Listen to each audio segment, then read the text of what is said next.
The Elephant in the Brain by Robin Hanson and Kevin Simler. Book summary. Introduction. Elephant in the room, N.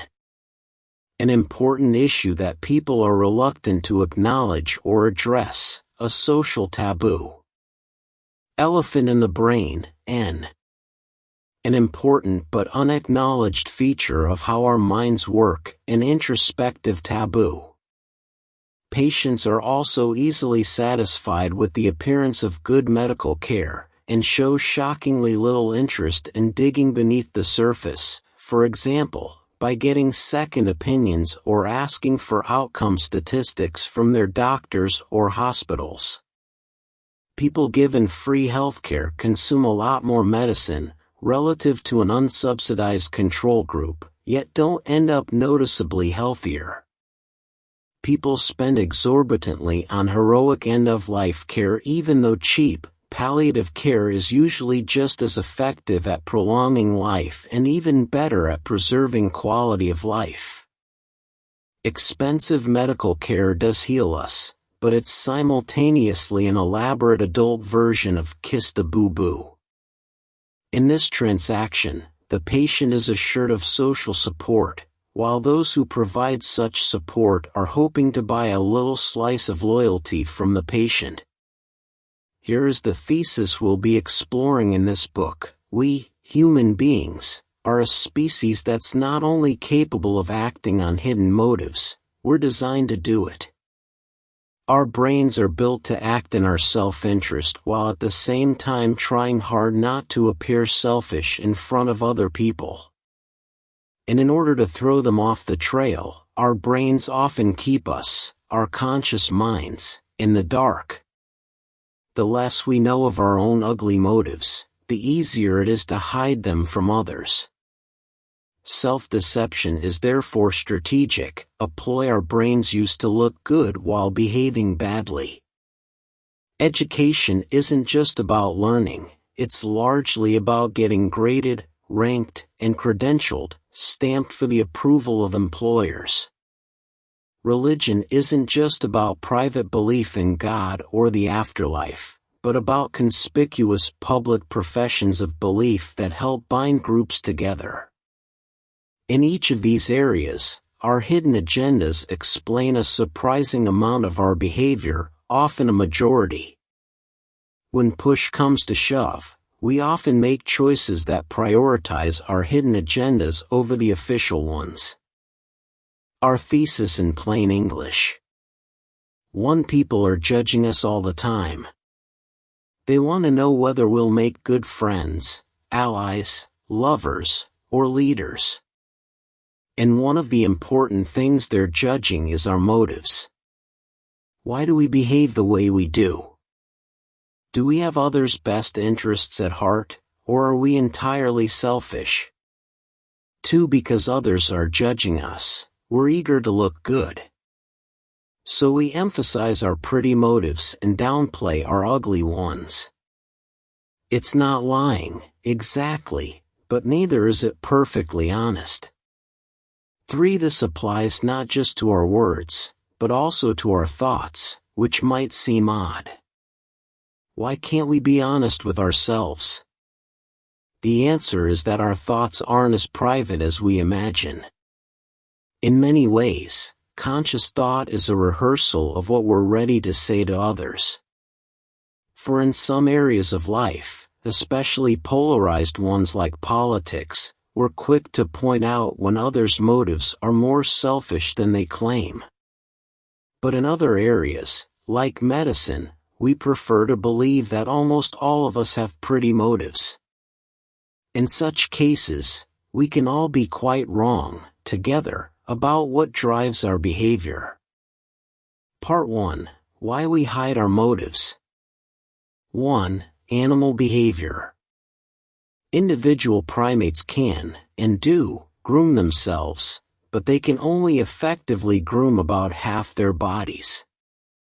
They can't easily groom their own backs, faces, and heads. So to keep their entire bodies clean, they need a little help from their friends. This is called social grooming. Social grooming, he says, isn't just about hygiene, it's also about politics. By grooming each other, primates help forge alliances that help them in other situations. The political function of grooming also explains why grooming time across species is correlated with the size of the social group, but not the amount of fur. Larger groups have, on average, greater political complexity, making alliances more important but also harder to maintain. Altruistic babblers develop a kind of credit among their group mates, what Sahavi calls prestige status. This earns them at least two different perks, one of which is mating opportunities. Males with greater prestige get to mate more often with the females of the group. A prestigious alpha, for example, may take all the mating opportunities for himself. The other perk of high prestige is a reduced risk of getting kicked out of the group. If the beta, for example, has earned lots of prestige by being useful to the group, the alpha is less likely to evict him. Knowledge suppression is useful only when two conditions are met: 1, when others have partial visibility into your mind, and 2, when they're judging you and meting out rewards or punishments based on what they see in your mind. 2. Competition. The archaeological record is biased toward objects that can endure, which means we get a pretty good picture of our ancestors' skeletons, stone tools, and some of their body paint, red ochre. But we have almost no way to recover their brain tissue, vocalizations, or body language. Ecological challenges, such as warding off predators, hunting big game, domesticating fire, finding new food sources, and adapting rapidly to new climates. These activities pit humans against their environment and are therefore opportunities for cooperation. Social challenges, such as competition for mates, jockeying for social status, coalition politics, alliances, betrayals, etc., intragroup violence, cheating, and deception. These activities pit humans against other humans and are therefore competitive and potentially destructive. Often a species' most important competitor is itself. This is what's known in the literature as the social brain hypothesis, or sometimes the Machiavellian intelligence hypothesis. It's the idea that our ancestors got smart primarily in order to compete against each other in a variety of social and political scenarios. From the perspective of evolution, mating, not survival, is the name of the game. There are good reasons to believe, for example, that our capacities for visual art, music, storytelling, and humor function in large part as elaborate mating displays, not unlike the peacock's tail. Social status among humans actually comes in two flavors: dominance and prestige. Dominance is the kind of status we get from being able to intimidate others, think Joseph Stalin, and on the low status side is governed by fear and other avoidance instincts. Prestige, however, is the kind of status we get from being an impressive human specimen, think Meryl Streep, and it's governed by admiration and other approach instincts. And everyone, with an eye to raising their price, strives to make themselves more attractive as a friend or associate, by learning new skills, acquiring more and better tools, and polishing their charms. Now, our competitions for prestige often produce positive side effects such as art, science, and technological innovation. But the prestige seeking itself is more nearly a zero-sum game, which helps explain why we sometimes feel pangs of envy at even a close friend's success. Machiavelli emphasizes the ruthless, amoral side of human politics, whereas Castiglione emphasizes the softer, more humane ways to curry favor.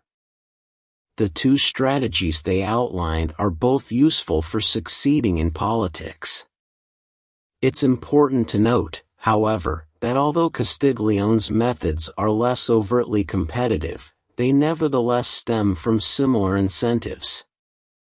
Not every courtier can be the king's favorite. One man's fortune is his rival's setback. So it is ultimately the same drive, wanting to win at life's various competitions, that motivates both the scheming sociopath and the charming courtier. The other important similarity is that each game requires two complementary skill sets: the ability to evaluate potential partners and the ability to attract good partners. In sex, the partners we're looking for are mates. In social status, we're looking for friends and associates. And in politics, we're looking for allies, people to team up with. A signal, in evolutionary biology, is anything used to communicate or convey information. Unblemished skin or fur, for example, is a signal of a healthy organism. Compare a prize-winning beagle to a mangy mutt. A growl is a signal of aggression, and the growl's depth is a signal of the creature's size. That's why the best signals, the most honest ones, are expensive. More precisely, they are differentially expensive, costly to produce, but even more costly to fake. For a non-biological example, consider the difference between blue jeans and dress pants. Jeans are durable and don't need to be washed every day, whereas dress pants demand a bit more in terms of upkeep, which is precisely why they're considered more formal attire. Which is a more honest signal of your value to a company, being told "great job," or getting a raise? 3. Norms. For sociologists and anthropologists, conventions like queuing are known as norms. They're the rules or standards about how members of a community should behave. Despite occasional periods of hardship, foragers enjoy plenty of leisure time, more so than farmers, in fact, which they spend talking, joking, playing, singing, dancing, making art, and otherwise socializing among themselves. The most striking feature of the nomadic foraging lifestyle, distinguishing it both from the chimpanzee lifestyle and our modern way of life, is its fierce egalitarianism. The main political actors within a band, which always includes adult men and sometimes adult women as well, depending on the culture, relate to each other as peers and equals. Collective enforcement, then, is the essence of norms. This is what enables the egalitarian political order so characteristic of the forager lifestyle. If you're afraid of speaking out against a dangerous regime because you're worried about retaliation from the regime itself, that's not a norm. But if you're worried that your neighbors might disapprove and even coordinate to punish you, then you're most likely dealing with a norm. It's this third party, collective enforcement that's unique to humans. Humans have at least two other tricks up our sleeves to incentivize good norm-following behavior: gossip and reputation. The metanorm highlights how groups need to create an incentive for good citizens to punish cheaters. Whether that incentive comes by way of the stick or the carrot doesn't really matter. Axelrod framed it in terms of the stick, in that not standing up to a cheater is itself a punishable act. But a group may fare just as well by positively rewarding people who help to punish cheaters. But in most contexts, we start to bristle when people get too full of themselves. It's part of that forager aversion to dominance, since bragging is a way to increase one's influence and dominance within a community. 4. Cheating. Common knowledge is the difference between privately telling an individual and making a big public announcement, between a lesbian who's still in the closet, although everyone suspects her of being a lesbian, and one who's fully open about her sexuality, between an awkward moment that everyone tries to pretend didn't happen and one that everyone acknowledges, and can hopefully laugh about. There are two dimensions to keeping a secret: how widely it's known and how openly or commonly it's known. And a secret can be widely known without being openly known, the closeted lesbian's sexuality, for example, or the fact that the emperor is naked. A police officer who turns a blind eye to conspicuous public drinking is open to a lot more criticism, from everyone involved, than an officer who ignores discreet public drinking. In this case, the brown paper bag doesn't fool the police officers themselves, but it provides them with just enough cover to avoid taking flack from their constituents. If norms are supposed to discourage competition, then why do we still need big brains? A plausible answer is that our norms are only partially enforced, so we need big brains to figure out how to cheat. In fact, norm evaders and norm enforcers are locked in a competitive arms race of their own, a game of cat and mouse, pushing each other ever upward in mental ability. 5. Self-deception. A study of competitive swimmers found that those who were more prone to self-deception performed better during an important qualifying race. But if you really want to win, here's what Schelling advises. When you're lined up facing your opponent, revving your engine, remove the steering wheel from your car and wave it at your opponent. This way, he'll know that you're locked in, dead set, hell-bent, irrevocably committed to driving straight through, no matter what. And at this point, unless he wants to die, your opponent will have to swerve first, and you'll be the winner. The perverse incentives of mixed motive games lead to option limiting and other actions that seem irrational, but are actually strategic. Closing or degrading a channel of communication. You might purposely turn off your phone, for example, if you're expecting someone to call asking for a favor.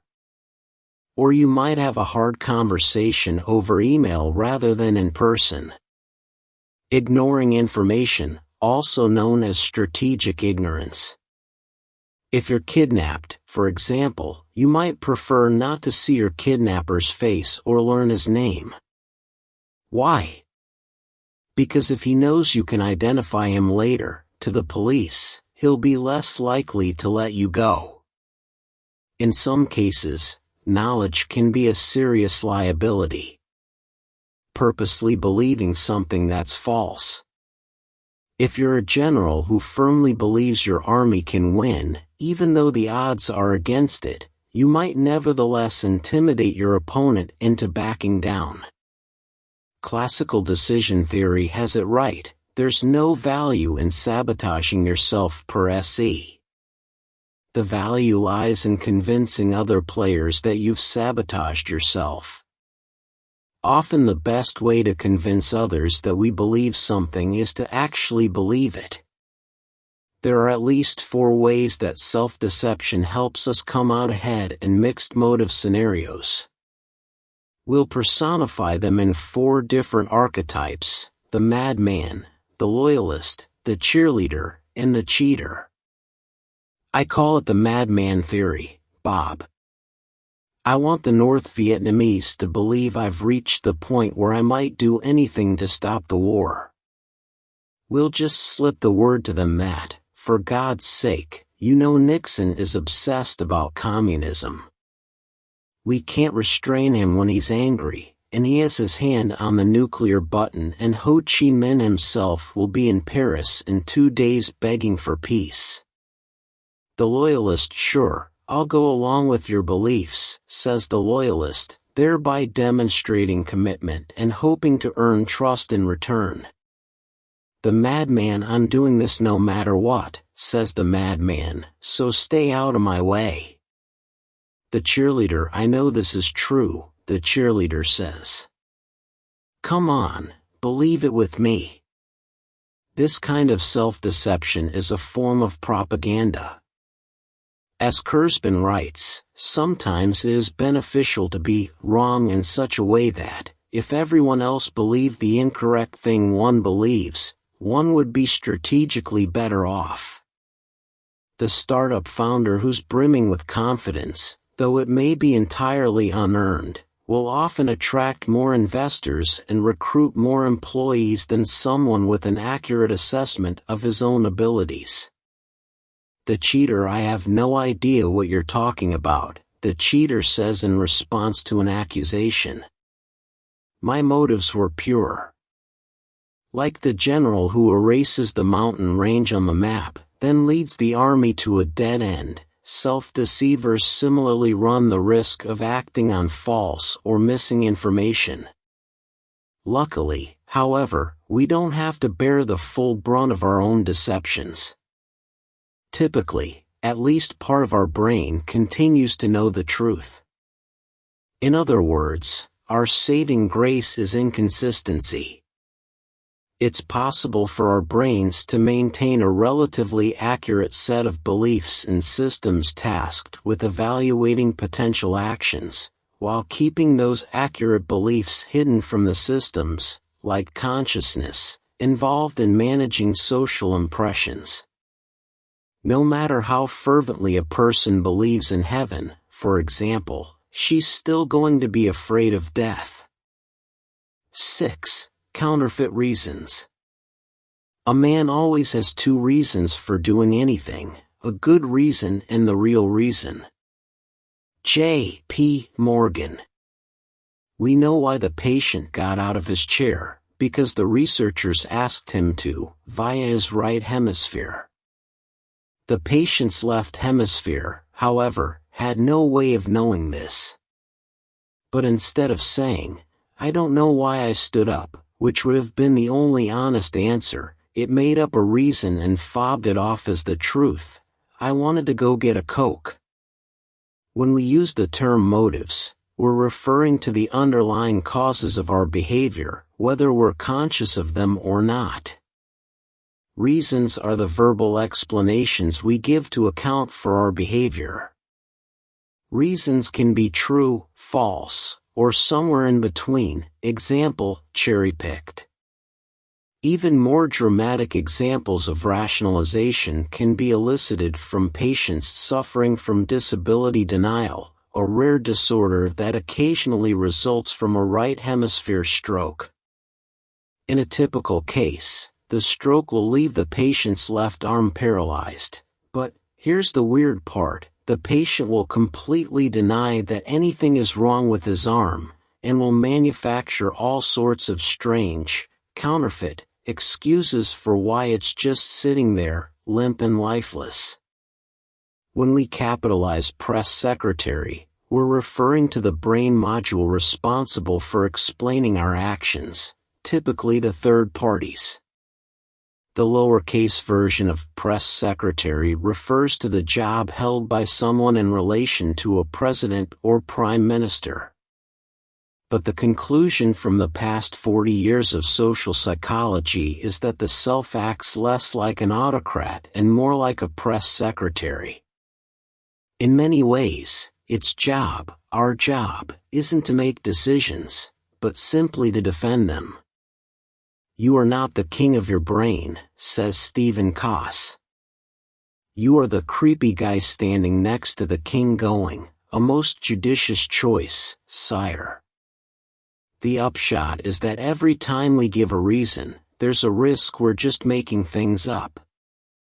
Every because clause, every answer to a why question, every justification or explanation of a motive, every one of these is suspect.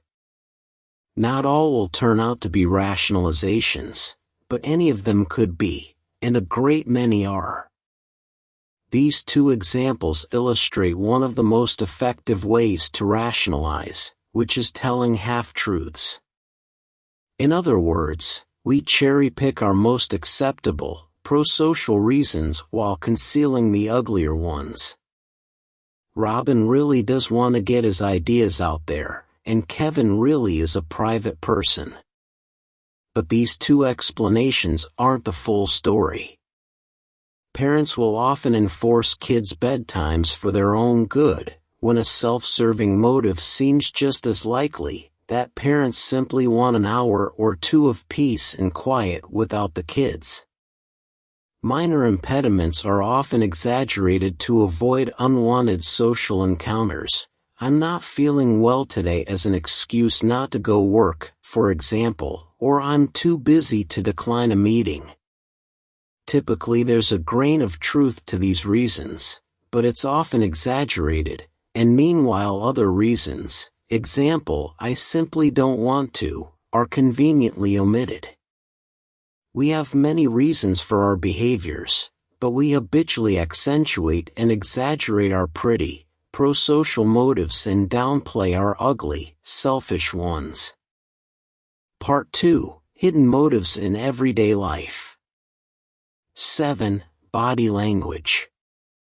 Humans are strategically blind to body language because it often betrays our ugly, selfish, competitive motives.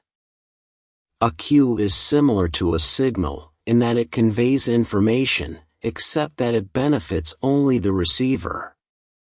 In other words, a cue conveys information the sender might wish to conceal. Sometimes we refer to cues in the human realm as tells, like in the poker movie Rounders, when one character unconsciously twists open an Oreo whenever he has a winning hand.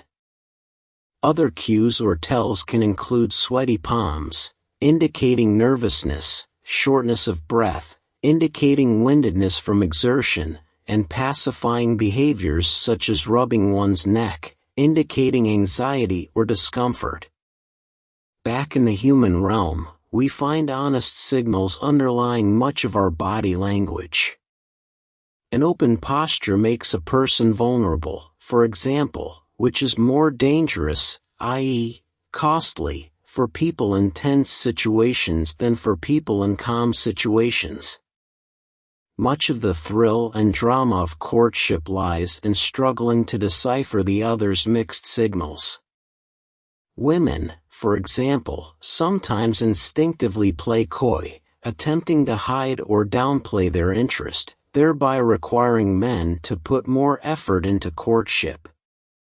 A couple out on a date, for example, will often use tie signs, hand-holding, arm on shoulder, and so forth, to signal their romantic connection to their partner. These signals are intended not just for each other, but also for third parties, that is, potential rivals. Women asked to smell t-shirts worn by different men were more attracted to men who had complementary immune systems, which would benefit their potential children. Meanwhile, gay men preferred the sweat of other gay men to the sweat of straight men. When we feel comfortable around others, we touch them and allow ourselves to be touched. When we sense hostility, however, we're much more skittish about these violations of personal space. It has always been my impression, says Joe Navarro, a Federal Bureau of Investigation interrogator and body language expert, that presidents often go to Camp David to accomplish in polo shirts what they can't seem to accomplish in business suits 40 miles away at the White House. By unveiling themselves ventrally, with the removal of coats, they are saying, "I am open to you." Wearing prominent collars, headdresses, and elaborate updos and swaggering down the street with a blaring boombox all imply the same thing. I'm not afraid of calling attention to myself, because I'm powerful. In contexts governed by dominance, eye contact is considered an act of aggression. In contexts governed by prestige, however, eye contact is considered a gift. To look at someone is to elevate that person. If you make eye contact for the same fraction of time while speaking and listening, your visual dominance ratio will be 1.0, indicative of high dominance. If you make less eye contact while speaking, however, your ratio will be less than 1.0, typically hovering around 0.6, indicative of low dominance. 8. Laughter. The most important observation is that we laugh far more often in social settings than when we're alone, 30 times more often, in Provini's estimate. The second key observation about laughter is that it's a vocalization, a sound. And across the animal kingdom, sounds serve the purpose of active communication. When Provini studied 1,200 episodes of laughter overheard in public settings, his biggest surprise was finding that speakers laugh more than listeners, about 50% more, in fact. This makes little sense if we think of laughter as a passive reflex, but becomes clear when we remember that laughter is a form of active communication.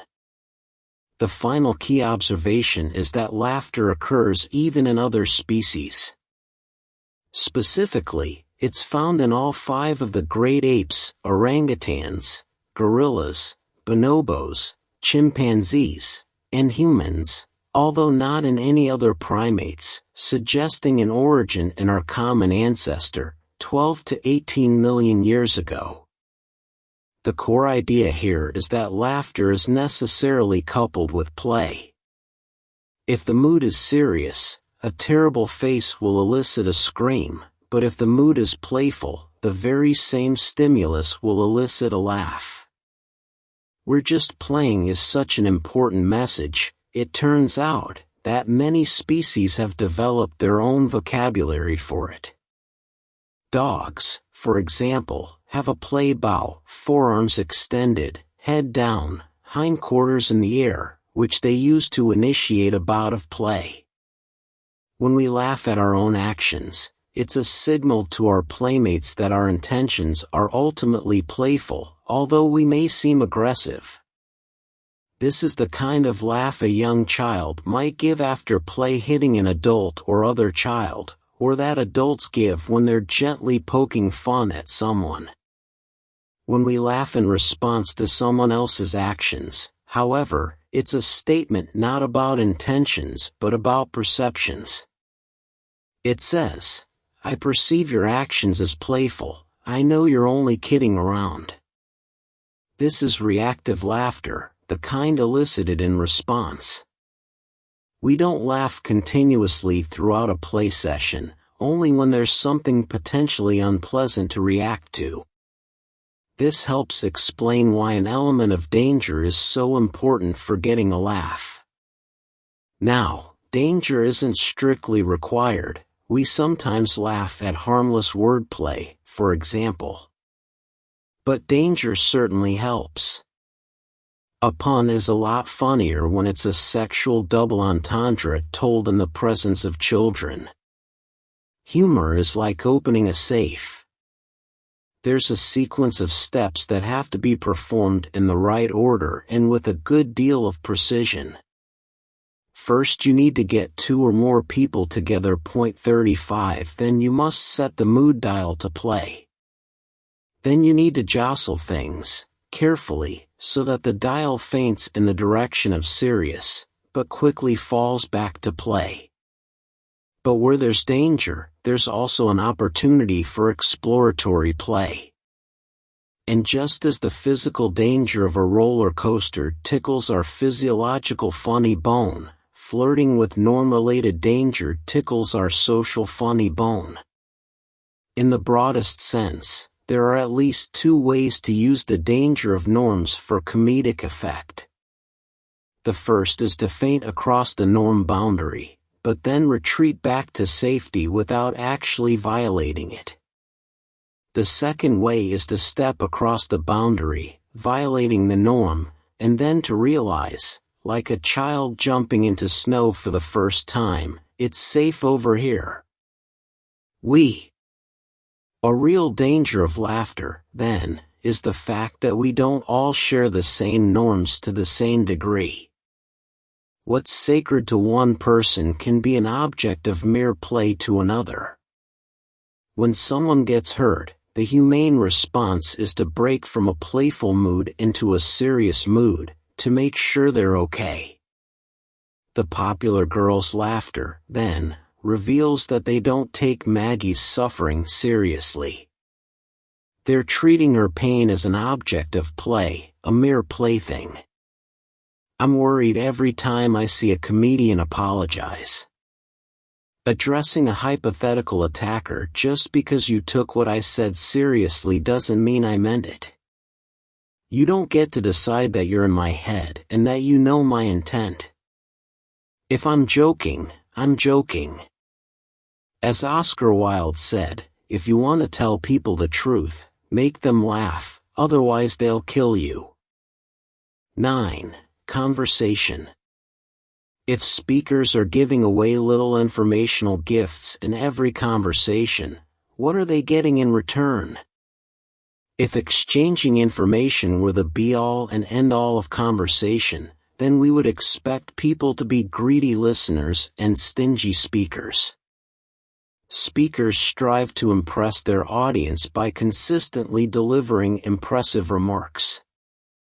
This explains how speakers foot the bill for the costs of speaking we discussed earlier. They're compensated not in kind, by receiving information reciprocally, but rather by raising their social value in the eyes and ears of their listeners.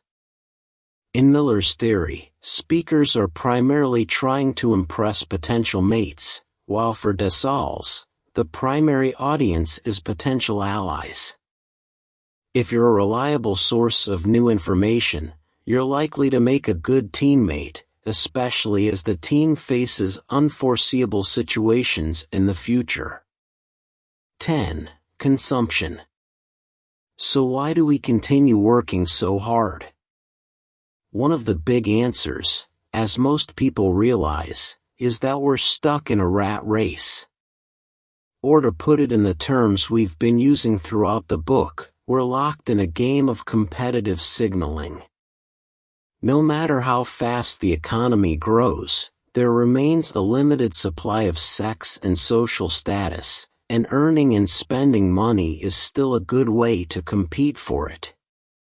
When subjects are primed with a status motive, they show a stronger preference for green products when shopping in public, and a weaker preference for green products when shopping online. Clearly their motive isn't just to help the environment, but also to be seen as being helpful. Why change two things at once, both the engine and the body? A likely reason is that a distinctive body makes the car more conspicuous. Whether out on the road or parked in a driveway, a Prius is unmistakable. If the Prius looked just like a Camry, fewer people would notice it. Today there's a stigma to wearing uniforms, in part because it suppresses our individuality. But the very concept of individuality is just signaling by another name. Just as Ivan Pavlov trained his dogs to associate an arbitrary stimulus, a ringing bell, with the promise of food, lifestyle ads train consumers to associate a brand or product with positive emotions, like relaxation in the case of Corona or rugged, manly spirit in the case of Marlboro. If you think the ad will change other people's perceptions of Corona, then it might make sense for you to buy it, even if you know that a beer is just a beer, not a lifestyle. A good rule of thumb is that the easier it is to judge someone based on a particular product, the more it will be advertised using cultural images and lifestyle associations. 11. Art. Miller argues that while ecological selection, the pressure to survive, abhors waste, sexual selection often favors it. Bower building is difficult, but that's precisely the point. If it were easy, every male could do it, Fit males demonstrate their fitness only by doing things that unfit males can't do. Because replicas are cheap relative to the originals, we'll pay less to see a much wider variety, and in the convenience of our hometowns, rather than scattered around the world in Paris, London, Venice, and New York. Of course, replica museums don't exist, and the idea strikes us as a bit silly, but that's precisely the point. Our disdain for replicas strongly suggests that we often use art as something other than a trigger for sensory or intellectual experiences. Its value as art hinges entirely on the artist's technique. If she found it on the beach, meh. If she used a 3D printer, cool. And if she made it by manually chiseling it out of marble, whoa! We find attractive, says Miller, those things that could have been produced only by people with attractive, high fitness qualities such as health, energy, endurance, hand-eye coordination, fine motor control, intelligence, creativity, access to rare materials, the ability to learn difficult skills, and lots of free time. A live performance, or even more so an improvised one, won't be as technically perfect as a pre-recorded one, but it succeeds by putting the artist's talents on full display. We enjoy art not in spite of the constraints that artists hold themselves to, but because those constraints allow their talents to shine. By distilling time and effort into something non-functional, an artist effectively says, "I'm so confident in my survival that I can afford to waste time and energy." 12. Charity. According to one calculation, for the cost of sending a kid through college in America, you could instead save the lives of more than 50 children, who happen to live in sub-Saharan Africa. Yes, many of us do try to help people in extreme need, but we also spend a lot on personal indulgences. The striking thing about real-world altruism is how sharply it deviates from effective altruism. The main recipients of American charity are religious groups and educational institutions. This effect, known as scope neglect or scope insensitivity, has been demonstrated for many other problems, including cleaning polluted lakes, protecting wilderness areas, decreasing road injuries, and even preventing deaths. People are willing to help, but the amount they're willing to help doesn't scale in proportion to how much impact their contributions will make. Giving $3,500 to the Against Malaria Foundation will save a whole human life, while the same amount divided across 100 different charities might go entirely to waste, hardly covering the administrative overhead necessary to collect and process all those separate donations. When we evaluate charity-related behaviors, gross inefficiencies don't seem to bother us. For example, wealthy people often perform unskilled volunteer work, and are celebrated for it, even when their time is worth vastly more on the open market. We can observe highly trained lawyers, doctors, and their husbands and wives giving up their time to work in soup kitchens for the homeless or to deliver meals to the elderly. Their time may be worth 100 times the standard hourly rates for kitchen workers or delivery drivers. For every hour they spend serving soup, they could have donated an hour's salary to pay for somebody else to serve soup for 2 weeks. Consider these two strategies for giving to charity. 1. Setting up an automatic monthly payment to the Against Malaria Foundation, or 2. Giving a small amount to every panhandler, collection plate, and Girl Scout. Making automatic payments to a single charity may be more efficient at improving the lives of others, but the other strategy, giving more widely, opportunistically, and in smaller amounts, is more efficient at generating those warm fuzzy feelings. When we diversify our donations, we get more opportunities to feel good. We give more when we're being watched. People seldom initiate donations on their own. Up to 95% of all donations are given in response to a solicitation. Many studies have found that people, especially men, are more likely to give money when the solicitor is an attractive member of the opposite sex. Charitable behavior says to our audiences, "I have more resources than I need to survive. I can give them away without worry. Thus I am a hearty, productive human specimen." Which kind of people are likely to make better friends, co-workers, and spouses? Calculators who manage their generosity with a spreadsheet, or emoters who simply can't help being moved to help people right in front of them? Sensing that emoters, rather than calculators, are generally preferred as allies, our brains are keen to advertise that we are emoters. Spontaneous generosity may not be the most effective way to improve human welfare on a global scale, but it's effective where our ancestors needed it to be, at finding mates and building a strong network of allies. This is the perverse conclusion we must accept. The forms of charity that are most effective at helping others aren't the most effective at helping donors signal their good traits. And when push comes to shove, donors will often choose to help themselves. 13. Education. If only a small amount of useful learning takes place, then sending every citizen to an extra year of school will result in only a small increase in the nation's overall productivity.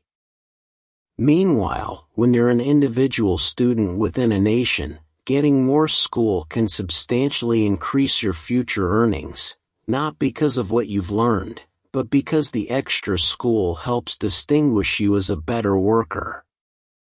If superior instruction could explain the value of college, then why not franchise the Ivy League? Why not let more students benefit? It will never happen because the top U.S. colleges draw their mystique from zero-sum competition. It seems that the governments that most need to indoctrinate their citizens do in fact pay for more school. Prior to the Industrial Revolution, most men were free. Outside of childhood and war, few had to regularly take direct orders from other men. Children are expected to sit still for hours upon hours, to control their impulses, to focus on boring, repetitive tasks, to move from place to place when a bell rings, and even to ask permission before going to the bathroom. Think about that for a second. Teachers systematically reward children for being docile and punish them for acting out, that is, for acting as their own masters. In fact, teachers reward discipline independent of its influence on learning, and in ways that tamp down on student creativity. Children are also trained to accept being measured, graded, and ranked, often in front of others. This enterprise, which typically lasts well over a decade, serves as a systematic exercise in human domestication. 14. Medicine. Each party is hoping to earn a bit of loyalty from the patient in exchange for helping to provide care. In other words, medicine is, in part, an elaborate adult version of Kiss the Boo-Boo. Like the conspicuous behaviors we've seen in other chapters, we're going to call this the conspicuous caring hypothesis. The dangers of being abandoned when ill, both material and political dangers, explain why sick people are happy to be supported, and why others are eager to provide support. In part, it's a simple quid pro quo. I'll help you this time if you'll help me when the tables are turned. But providing support is also an advertisement to third parties, see how I help my friends when they're down? If you're my friend, I'll do the same for you. Christmas gifts are usually more expensive, and often less useful, than items you would have bought for yourself. Patients in higher spending regions, who get more treatment for their conditions, don't end up healthier, on average, than patients in lower spending regions who get fewer treatments. Variations in death rates across the 50 U.S. states were predicted by variations in income, education, and other variables, but not by variations in medical spending. For each extra day in the ICU, patients were estimated to live roughly 40 fewer days. 18 The same study also estimated that spending an additional $1,000 on a patient resulted in somewhere between a gain of 5 days and a loss of 20 days of life. 19 In short, the researchers found no evidence that improved survival outcomes are associated with increased levels of spending. As measured by total spending, patients with full subsidies consumed 45% more than patients in the unsubsidized. Despite the large differences in medical consumption, however, the RAND experiment found almost no detectable health differences across these groups. We could probably cut back our medical consumption by a third without suffering a large adverse effect on our health. Yes, vaccines, penicillin, anesthesia, antiseptic techniques, and emergency medicine are all great, but their overall impact is actually quite modest. Other factors often cited as plausibly more important include better nutrition, improvements in public sanitation, and safer and easier jobs. If everyone around you spends a lot on medical care, you'll need to spend a lot too, or risk looking like someone who doesn't care enough. When choosing between doctors, people typically focus on the prestige of their school or hospital, instead of their individual track records for patient outcomes. More people die from medical mistakes each year than from highway accidents, breast cancer, or AIDS, and yet physicians still resist and the public does not demand even simple reforms.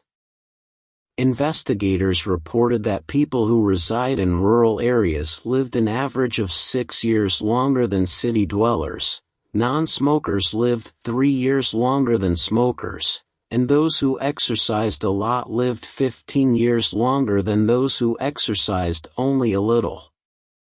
In contrast, most studies that look similarly at how much medicine people consume fail to find any significant effects.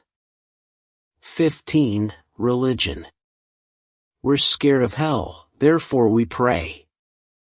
All that would be left to explain, then, is where the beliefs come from. Let's call this the belief-first model of religious behavior. And yet, as we've seen throughout the book, beliefs aren't always in the driver's seat. Instead, they're often better modeled as symptoms of the underlying incentives, which are frequently social rather than psychological. This is the religious elephant in the brain.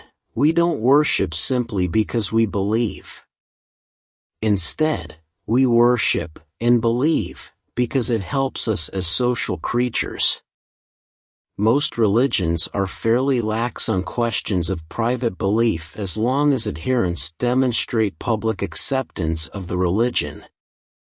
In this regard, faith-based religions like Christianity and Islam are the exception rather than the rule.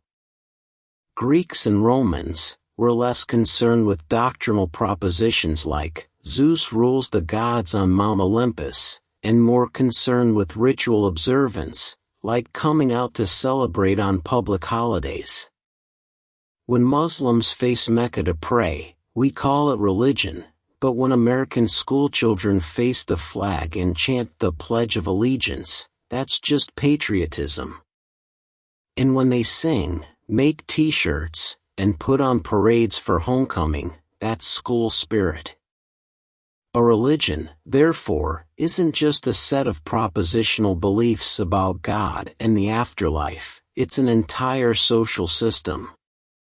Crucially, rituals of sacrifice are honest signals whose cost makes them hard to fake. It's easy to say, "I'm a Muslim," but to get full credit, you also have to act like a Muslim, by answering the daily calls to prayer, for example, or undertaking the Hajj. Actions speak louder than words, and expensive actions speak the loudest. Less symbolically, many practices also serve to stigmatize practitioners in the eyes of outsiders. By wearing strange clothes or refusing to eat from the same plates as secular folk, members of a given sect lose standing in broader society, while gaining it within the sect, of course. Though imperfect, way to gauge whether someone was trustworthy. You'd be understandably wary of your neighbors who didn't come to church, for example, because they're not paying their dues to the community. If you're using birth control, you're also more likely to delay marriage, get an advanced degree, and pursue a dynamic, financially rewarding career. This makes it harder on your more traditional, family-oriented neighbors.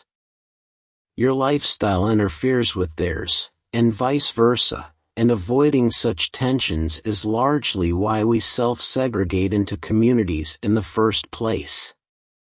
The real benefit, instead, comes from listening together with the entire congregation. Not only are you learning that compassion is a good Christian virtue, but everyone else is learning it too, and you know that they're learning it, and they know that you're learning it, and so forth. Sermons generate common knowledge of the community's norms. And everyone who attends the sermon is tacitly agreeing to be held to those standards in their future behavior. An analysis of this kind of belief should proceed in 3 steps. 1. People who believe they risk punishment for disobeying God are more likely to behave well, relative to non-believers. 2. It's therefore in everyone's interests to convince others that they believe in God and in the dangers of disobedience. 3. Finally, as we saw in Chapter 5, one of the best ways to convince others of one's belief is to actually believe. In all of these cases, instincts that are adaptive in one context can lead us fatefully astray in another. But we shouldn't jump to the conclusion that the instincts are necessarily maladaptive, or that the people acting on them are hopelessly foolish or deluded. They're just chasing their highs, same as the rest of us. 16. Politics. The literature on voting makes it clear that people mostly don't vote for their material self-interest, that is, for the candidates and policies that would make them personally better off. Even if you stood to gain an enormous $500,000 worth of personal value, including subjective benefits, from candidate A's election, in expected value, your vote would still be worth less than a penny. In terms of outcomes and probabilities, you'd be better off buying a lottery ticket. Swing states see only a modest uptick in turnout, somewhere between 1 and 4 percentage points.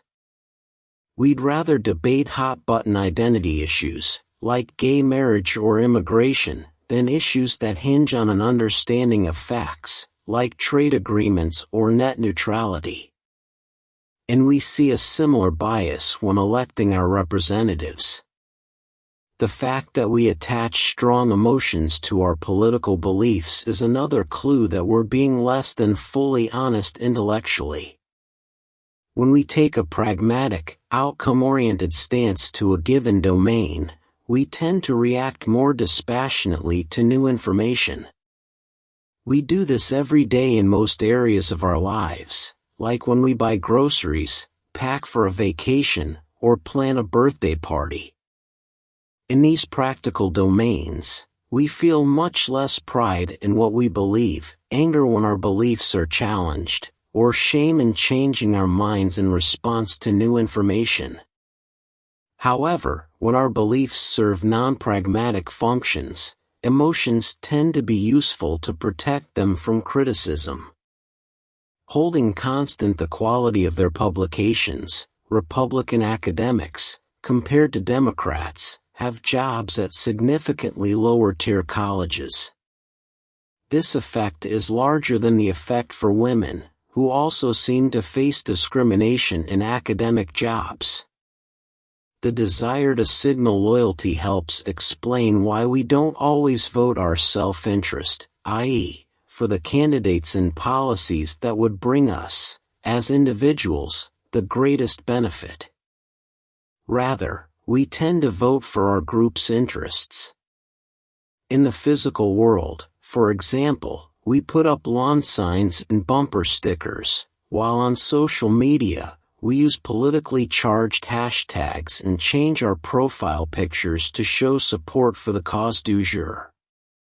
We also embrace slogans like Black Lives Matter or Guns Don't Kill People, People Kill People. As arguments, these slogans radically oversimplify the issues, but as badges, they work great. For our beliefs to function as loyalty signals, we can't simply follow the facts and listen to reason. Instead, we have to believe things that are beyond reason, things that other, less loyal people wouldn't believe. What better way to signal your loyalty than to say, "I'm not budging. It's my group's way or the highway." The answer we've given in this chapter is that we use far-off national politics as a medium in which to jockey for local advantages. As apparatchiks, we're motivated less by civic virtue than by the desire to appear loyal to our political coalitions. And if politics is a performance, then our audience is mostly our peers, friends and family, co-workers and bosses, churchmates and potential romantic partners, and anyone who might follow us on social media. 17. Conclusion. The biggest lesson from Part 1 is that we ignore the elephant because doing so is strategic. Self-deception allows us to act selfishly without having to appear quite so selfish in front of others. The first benefit is situational awareness, a better, deeper understanding of the human social world. It's easy to buy into the stories other people would sell us about their motives, but like the patter of a magician, these stories are often misleading.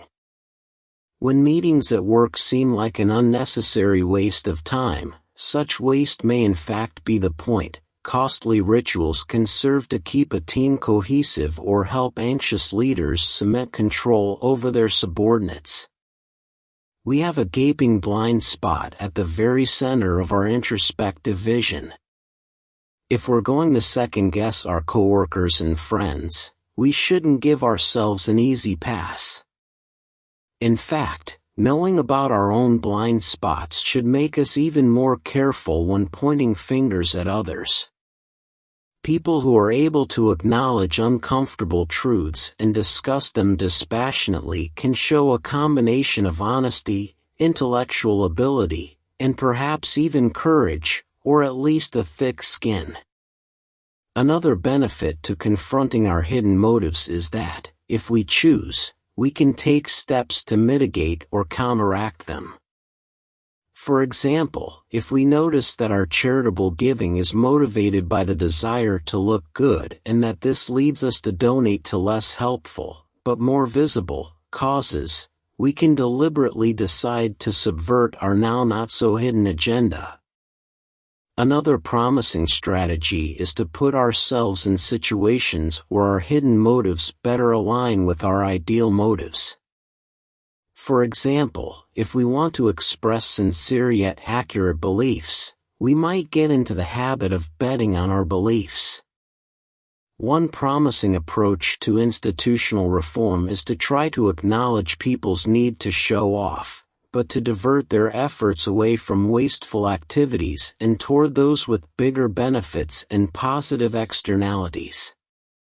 For example, as long as students must show off by learning something at school, we'd rather they learn something useful, like how to handle personal finances, instead of something less useful, like Latin. In the end, our motives were less important than what we managed to achieve by them. We may be competitive social animals, self-interested and self-deceived, but we cooperated our way to the goddamned moon. I hope you do enjoy watching The Elephant in the Brain book summary. Thank you for watching. Please subscribe, like and share. See you in next videos.